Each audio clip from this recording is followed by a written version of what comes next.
जमात इस्लामी हिंद के नायब सदर मलिक मोहतसिम खान ने प्रोफेसर अली खान महमूदाबाद की गिरफ्तारी की मुखालिफत की। उन्होंने कहा है कि एक यूनिवर्सिटी में प्रोफेसर है, डॉक्टरेट है, अशोका यूनिवर्सिटी में पढ़ते हैं और उनके बाहर बड़ी बड़ी यूनिवर्सिटी में पढ़कर वो आए हैं। हमारे मुल्क के बहुत समझदार शख्सियत में से एक है। उन्होंने अपने सोशल मीडिया प्लेटफॉर्म पर कोई ऐसी बात नहीं की थी जो मुल्क मुखालिफ हो।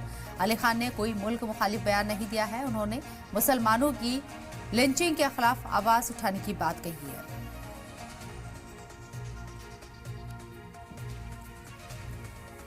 तो अली खान ने यहाँ किसी तरह की कोई गलत बात नहीं की है। इंसाफ और सच्चाई की आवाज दबाई जा रही है। JIH के जरिए बयान दिया गया है, प्रोफेसर अली खान बेकसूर हैं। जमात इस्लामी हिंद ये दावा कर रही है।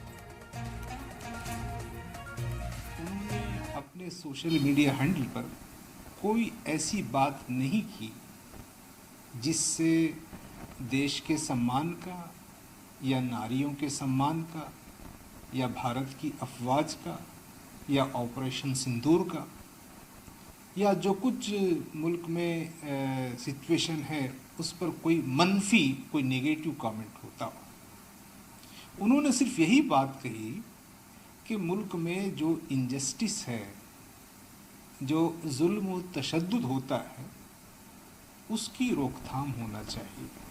क्या ऐसा कहना कोई गुनाह? इससे किसको तकलीफ हुई है?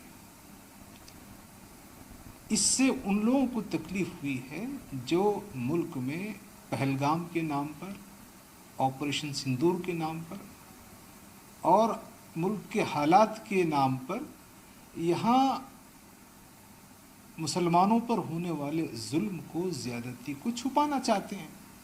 उन्होंने तो आपको बता दें कि जिस तरीके से यहाँ अली खान को गिरफ्तार किया गया, उसको लेकर कई जमातें उनके सपोर्ट में सामने आ रही है और जमात इस्लामी हिंद के जरिए भी उनके सपोर्ट की बात की गई है। JIH के जरिए बात कही गई। इंसाफ और सच्चाई की आवाज दबाई जा रही है।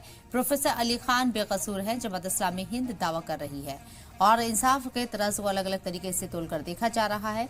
विजय शाह ने भी एक स्टेटमेंट दिया था और अब तक गिरफ्तारी नहीं हो पाई है। हालांकि स्टेट पुलिस के जरिए भी उन्हें गिरफ्तार नहीं किया गया है और इसी को लेकर अब प्रोफेसर अली को जब गिरफ्तार किया गया तो यह कंपैरिजन किया गया और उन्हें गलत गिरफ्तार किया गया, इस बात का जिक्र भी किया गया।